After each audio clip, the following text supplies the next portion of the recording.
চীনেরও নাক গলানো উচিত কিনা, ভারতেরও নাক গলানো উচিত কিনা। ভারত যেভাবে বলেছে যে আমরা পর্যবেক্ষণ করছি, মানে ব্যাপারটা এরকম যে আমাদের গুরু মনে হয় যে তারা, আপনি মনে করেন কিনা এরকম? এটা হচ্ছে আপনাদের অনেকের উগ্র ভারত বিরোধিতা, অহেতুক ভারত বিরোধিতা মানসিকতা, পাকিস্তানি ভাবধারণার বিশ্বাস থেকে এটা উদ্ভূত। এটা বলতে পারে কিনা আমি বলতে দেই, আমি সব উত্তর দিই। কারা কি বললো সেটা যায় আসে না। বাংলাদেশে সারোয়ার ভাই ভুলে গেছে, শেখ হাসিনাও প্রথমবার নির্বাচিত প্রধানমন্ত্রী হয়ে 96 সালে তার প্রথম বিদেশ সফর ছিল চীন। এবং যে চীন আমাদের মুক্তিযুদ্ধকে স্বীকৃতি দেয়নি, পাকিস্তানি হানাদার বাহিনীর সঙ্গে সহায়তা করেছে, সহায়তা মানে মৌখিক সহায়তা। আপনি আমির আবদুল্লাহ খান নিয়াজিদের বই পড়বেন, তারা ভরসা করছিল যে চায়না অস্ত্র পাঠাবে, হ্যান পাঠাবে। চায়না হচ্ছে এমন একটা দেশ, ও হচ্ছে লিপ সার্ভিস দেয়, কখনোই নিজের স্বার্থ ছাড়া, নিজের অর্থনৈতিক ইন্টারেস্ট ছাড়া কোনো দেশে কোথাও হেল্প করছে এর কোনো প্রমাণ নাই। সারোয়ার ভাই একটা শব্দ জুড়ে দিয়েছেন, কোত্থেকে এই শব্দ আবিষ্কার করেছেন উনি, যে আগে যখন কোল্ড ওয়ার ছিল তখন আমেরিকার নেতৃত্বে ডেমোক্রেটিক জোট। এটা হাস্যকর, কারণ আমেরিকা হয়তো নিজের দেশের ডেমোক্রেসি আছে, মার্কিন যুক্তরাষ্ট্র তার এন্টার 60-এর দশক, 70-এর দশক, 80-র দশক ছিল পৃথিবীর এই আমাদের মতো দেশ সহ ইউরোপ, এশিয়া, লাতিন আমেরিকা, আফ্রিকার দেশে দেশে প্রত্যেক দেশের সেনাবাহিনীকে দুর্নীতিগ্রস্ত করা এবং সেনাবাহিনীকে দিয়ে রাষ্ট্র ক্ষমতা দখল করানো, দুর্নীতির পাহাড় গড়া। আমাদের এখানে হয়েছে 75-76-এ, 82 সালে হোসেন মোহাম্মদ এরশাদ। এবং এই যে আজকে আপনি আফগানিস্তান সমস্যা দেখছেন, এই সমস্যারও জন্মদাতা হচ্ছে আমেরিকা। একটা নির্বাচিত আফগানিস্তানের কমিউনিস্ট সরকারকে পতন ঘটানোর জন্য, এটা আমার কথা না, উনি যার প্রশংসা করলেন সে ইমরান খান। আমরা ভারতকেও যেরকম আদর্শ মনে করি না, ভারতকেও আমার ফলো করার কিছু নেই। আর পাকিস্তান তো নাই। Pakistan is a toy state of America. Pakistan আমেরিকার চাকর। পাকিস্তানের প্রেসিডেন্ট প্রাইম মিনিস্টার থাকতে পাকিস্তানে আসিফ মনির আইন বানায়। অর্থাৎ সেনাবাহিনী বা পুলিশ এরা কি জনগণের রক্ষা বাহিনী। এরা কেন আমার রাষ্ট্র কন্ট্রোল করবে? আমার রাষ্ট্র কন্ট্রোল করবে নির্বাচিত প্রতিনিধিরা। তো যাই হোক, তো সেখানে পাকিস্তানকে ফলো করার কিছু নাই। আপনি পাকিস্তানের টকশো গুলো দেখবেন, এখনো তারা টকশো করে। পাকিস্তানও যাদের ভালো মানুষ আছে, প্রগতিশীল লোক আছে, গণতান্ত্রিক লোক আছে, তারা রেফারেন্স দিয়ে বলে এত কিছুর পরও এই 55 বছরে আমাদের শিশু মৃত্যু, এই ইউনুসের হামের ট্র্যাজেডি করার আগে আপনার স্যানিটেশন, মহিলা নারীর ক্ষমতায়ন এবং দারিদ্র বিমোচন, আমরা পাকিস্তান থেকে কত এগিয়ে।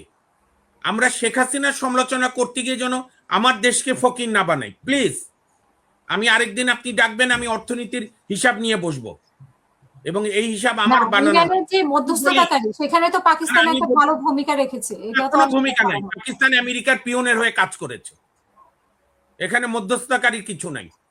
তার সীমান্ত কাছে, সেখানে আপনি পাকিস্তানে এখনো প্রত্যেক মানুষের, পাকিস্তানের একজন নির্বাচিত প্রধানমন্ত্রী ইমরান খান এখনো জেল থেকে ছাড়া পাইনি।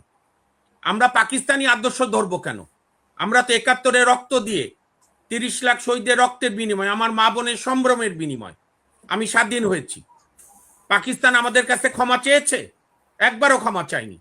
তারা এখনো গর্ব করে যে কারণে 32 যখন আমাদের এখানকার পাকিস্তানি চিন্তাধারার মৌলবাদীরা ভাঙে বাঙালির মুক্তির ঘর, তখন আইএসআই উল্লাস করে।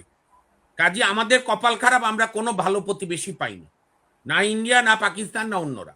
সুতরাং আমাদেরকে আমাদের মতো করে স্বাধীন করতে হবে। আমি ইদানিং একটা প্রমাণ দেখছি, এটা ইউনুসের আমল থেকে, যে পাকিস্তানকে মানে আপনার পাকিস্তানকে গ্লোরি দেওয়ার, পাকিস্তানের জনগণ ফেড আপ তাদের সরকারের উপর। একটা ব্যর্থ রাষ্ট্র, একটা জঙ্গি। আমাদের যে আলোচনায় তো উঠে এসেছে যুক্তরাষ্ট্র, চীন, ভারত, এই নিয়ে তারেক জিয়া ঠিকই করেছে। তারেক জিয়া ইন্ডিয়া, চায়না গেছে, মালয়েশিয়া গেছে, ইন্ডিয়াও যাবে। তারেক জিয়ার ওত অনুষ্ঠানে ইন্ডিয়ার স্পিকার এসছে। বেগম জিয়ার মৃত্যুর সময় তার আপনার দাফন কার্যক্রমের পর শোক জানাতে ভারতের পররাষ্ট্রমন্ত্রী এসছে, অন্যান্য দেশের প্রতিনিধি এসছে, পাকিস্তানের মন্ত্রীরা এসছে, তারেক জিয়া সাহেবের ওত অনুষ্ঠানে সবাই এসছে। মার্কিন যুক্তরাষ্ট্র 9 ফেব্রুয়ারি, আমার ধারণা সারোয়ার ভাই চুক্তিটা পড়েনি, এই চুক্তি আমার কথা না, বিএনপির একজন এমপি বলছে মার্কিন যুক্তরাষ্ট্রের সঙ্গে বাংলাদেশের এই চুক্তি হচ্ছে 1757 পরে রবার্ট ক্লাইভের সঙ্গে মীর জাফরের চুক্তি। 9 ফেব্রুয়ারি 12 ফেব্রুয়ারি ইলেকশন হচ্ছে, 9 ফেব্রুয়ারি ইউনূসকে কি পোকা কামড়াইছে যে চুক্তি করতে হবে, যেখানে 3 দিন পর নির্বাচিত সরকার আসছে। এবং বাংলাদেশে আজকে যে আপনি আরো ট্র্যাজেডি দেখছেন, এগুলো এগুলো সবই দায় ইউনূস।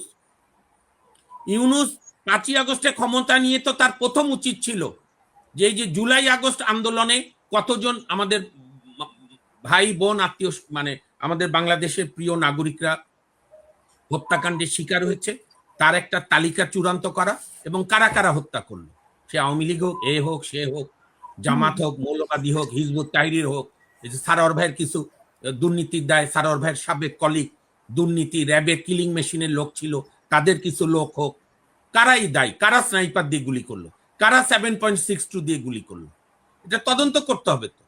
এবং এটা বেশ তদন্তটা হলো না, মানে কেন হলো না সেটা তো আপনারা বলতে পারবেন না। না, এটা নষ্ট করেছে ডক্টর ইউনূস। এখন বিএনপি আর তদন্ত করতে পারবে না তো। আমি বিএনপিকে তদন্ত করার কথাও বলবো না, কারণ তাহলে বিএনপির জন্য জনপ্রিয়তার প্রবলেম হবে। কারণ এই তদন্তে যদি বেরিয়ে আসে যে 70% খুন করছে স্নাইপাররা, যারা হিজবুত তাহরীর জঙ্গি, যারা এই আন্দোলনের সুযোগে আপনার মেইন তাদের রাজনৈতিক স্বার্থ হাসিল করেছে, তখন তো জামাতের ভাই ব্রাদাররা বলে উঠবে যে বিএনপি বায়াস। এইটা সুষ্ঠু তদন্তের সুযোগ ছিল ডক্টর মোহাম্মদ ইউনূসের, যে কারা কোথায় হত্যাকাণ্ড করলো। বাংলাদেশের সমস্যা কি, কোনো কিছু তদন্ত হয় না। এই যে আমাদের সহযোগী ব্যারিস্টার আশরাফ, সে যে একটা রিট করেছে, রুল হয়েছে যে কেন হামে ভ্যাকসিন আনলো না ইউনূস সরকার, তদন্ত হোক। তদন্তে যদি দেখা যায় ইউনূস সাহেব দায়ী না, এটা এমনি হয়েছে হাম, আমরা ওনাকে আবার ধন্যবাদ জানাবো। আমাদের তো কারোর সঙ্গে কোনো পার্সোনাল শত্রুতা নাই, না আওয়ামী লীগের সঙ্গে, না বিএনপির সঙ্গে, না জামাতের সঙ্গে, কারোর সঙ্গে। এখন এই তদন্তটা তো হলো না, কিন্তু এই যে স্নাইপার নিয়ে বলেন, জুলাইকে নিয়ে বিতর্ক বলেন, এই যে মানে সম্প্রতি যে দুইটা ঘটনা ঘটে গেল, নীলুফার বলেন ওইটা নিয়ে বলেন, স্নাইপার নিয়ে কথা বললো, এটা নিয়ে এখন ওনার উপর ঝাঁপিয়ে পড়লো এটা নিয়ে সহ। নীলুফার ইসলাম মনি কেন, এইটা তো স্বরাষ্ট্র উপদেষ্টা হিসেবে দায়িত্ব নিয়ে আহতদের, জুলাই আন্দোলনে আহতদের দেখতে গিয়ে ব্রিগেডিয়ার সাকত সাহেব নিজে বলেছে 7.62 বোরের গুলি, যেটা আমাদের পুলিশের কাছে নাই। এটা তো আজকের বিতর্ক না, আর বিতর্ক থাকবে না কেন? আমরা তো বিতর্ক করার জন্যই যুগে যুগে আন্দোলন করেছি।